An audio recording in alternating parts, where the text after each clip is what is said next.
ஒரு கார் சைலண்டா மூவ் ஆகுது. ஸ்ட்ரீட் லைட்ஸ் இல்லாத ரோட், ஒரு ஆயில் பெயிண்டிங் மாதிரி இருக்கிற பிளாக் ஸ்கை, பக்கத்துல எல்லாம் திக் ஃபாரஸ்ட். மூன்லைட் கூட கிரவுண்டா ரீச் பண்ண முடியல. அஸ்வின் ஒரு 35 years old software engineer. 5 hours முன்னாடி ஒரு anonymous மெசேஜ் வந்துச்சு. Priya is in Kotara. If you want to see her, come now before it's too late. 3 வருஷம் முன்னாடி அஸ்வினோட தங்கச்சி பிரியா வீட்டை விட்டு ஓடி போயிருந்தாங்க. Love story maybe, but truth யாருக்கும் தெரியல. அவளை அழைச்சிட்டு போனவன் சொல்லிட்டு போன மாதிரி தான் இருந்துச்சு.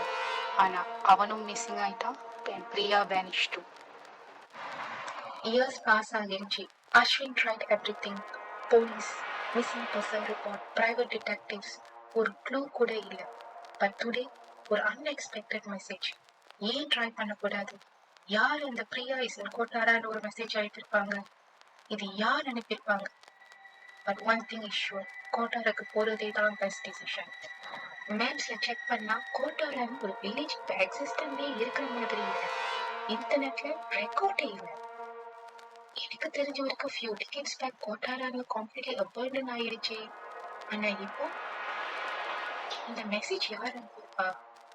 பிரியா இப்போ இந்த ஊர்ல இருக்காளா? அஸ்வின் கார் டிரைவ் கண்டினியூ பண்ணிட்டு இருந்தாங்க.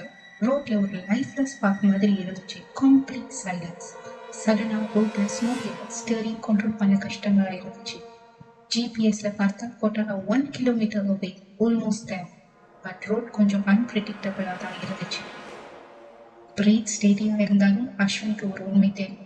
இப்போ எவ்வளவு கேர்ஃபுல்லா டிரைவ் பண்ணாலும் ரோட் அன்பிரிடிக்டபிளா தான் இருக்க போகுது. அதுக்கு மேல டேஷ்போர்ட்ல ஒரு bright red warning light blink ஆகுது. ஃபைனலி ஹெட் லைட்ஸ்ல ஒரு சைன் போர்ட் ரிஃப்ளெக்ட் ஆகிடுச்சு. Welcome to Kottara. Ashwin car டோரை ஓப்பன் பண்ணாங்க. ஒரு எக்கோ மாதிரி விழுந்துச்சு. முதல் ஸ்டெப் வெளியே போட்ட உடனே ஒரு டேம் ஸ்ட்ரீம் ஸ்மெல் நோஸ் கிட்ட ஆயிடுச்சு. அஸ்வின் செஸ்ட்ல ஹார்ட் பீட்ஸ் இன்க்ரீஸ் ஆயிடுச்சு. ஒரு டார்க் வில்லேஜ் என்ட்ரன்ஸ். சைலன்ஸ்ல ஒரு லைஃப்லெஸ் செட்டில்மெண்ட் மாதிரி இருந்துச்சு. லைட்ஸ் இல்லையே, மூவ்மெண்ட் இல்லையே, பட் ஒரு ஈவினிங் ஃபீலிங் இருக்கு. ஆனா வில்லேஜ் கிட்ட போக அவனுக்கு ஒரு ஃபீலிங் வர ஆரம்பிச்சிச்சு. ரொம்ப டூ சைலண்டா இருக்கு. சரி, இது ஒரு சின்ன வில்லேஜ், நைட்டுக்கு எல்லாரும் தூங்கிருப்பாங்கன்னு நினைச்சிட்டு சுத்தி இருக்கிற வீட்டுங்கெல்லாம் பார்த்தா கதவு எல்லாம் திறந்திருக்கு. அஸ்வின் அந்த அட்ரஸ் வீட்டு முன்னாடி வீட்டு கதவு ஆஃப் ஓப்பனா இருந்துச்சு. உள்ள லைட்டு கூட இருந்துச்சு. ஆனா யாருமே இல்லை. அவன் ஸ்லைட்டா வலிக்கி பார்த்தான். கிச்சன்ல ஒரு ஸ்டோவ் மேல ஒரு பேன் இருக்கு. அதுல ஒரு கறி வருது. பட் அடுப்பு எரியல. இது ரீசனா குக் பண்ண மாதிரி இருக்கே. ஆனா யார் குக் பண்ணா? அவனா? படி மேல இறங்க ஆரம்பிச்சான் அஸ்வின். யாருமே இல்லாத மாதிரி இருக்கே. அவன் ஹார்ட் பீட் ஃபாஸ்டா அதிகமா ஆரம்பிச்சிடுச்சு. இந்த ஒரு ஃபுல் டீப் சைலன்ஸா இருந்துச்சு.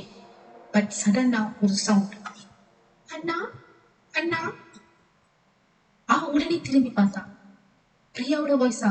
எங்க இருக்கா? அண்ணா, இங்க வா, இங்க வா. அவன் திரும்ப திரும்ப தான் பார்க்கிறான். அவளோட வாய்ஸா? ஆமா, அவளோட வாய்ஸ் தான். அவ எங்க இருக்கா? பிரியா, நீ எங்க? அவ கத்தினா. ஆனா ரிப்ளை வரல. அவனோட மனசு சொல்லுது அவன் இங்கதான் இருக்கா. பட் யாருமே இல்லையே. அஸ்வின் பேஸ்மெண்ட் பக்கம் போக ஆரம்பிச்சான். ஒரு ஓல்ட் ஸ்டோர் ரூம் மாதிரி இருந்துச்சு. டோர் ஓப்பனா தான் இருந்துச்சு. அவன் உள்ள நடந்து போனான். இருட்டா இருந்துச்சு. அவன் டார்ச் ஆன் பண்ணான்.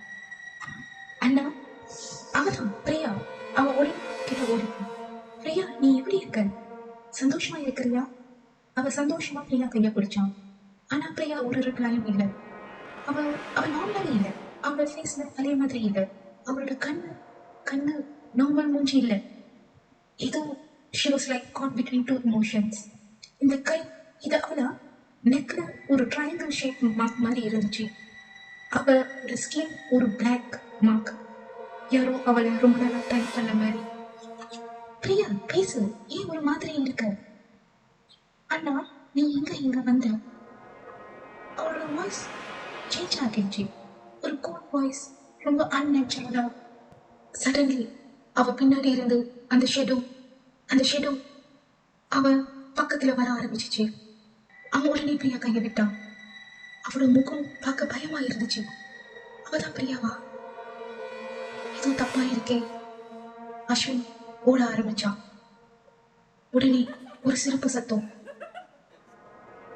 அண்ணான்னு கூப்பிட்டா. அஸ்வின் ஒரே பயத்தோட ஸ்லோலி திரும்பினான். அவளோட பிரியா, அவளோட முகம் மறைஞ்சிடுச்சு. அவளோட அழகான ஃபேஸ் ஒரு பெரிய கிரீன்ல மாறிடுச்சு. கண்ணு ஒயிட்டா அவளை பார்த்துக்கிட்டு சிரிக்கிற மாதிரி இருந்துச்சு. அப்போ, அண்ணா, இப்போ நீ கூட இந்த ஊரை விட்டு போக முடியாது. இனிமேல் கோட்டாரா உன் வீடு.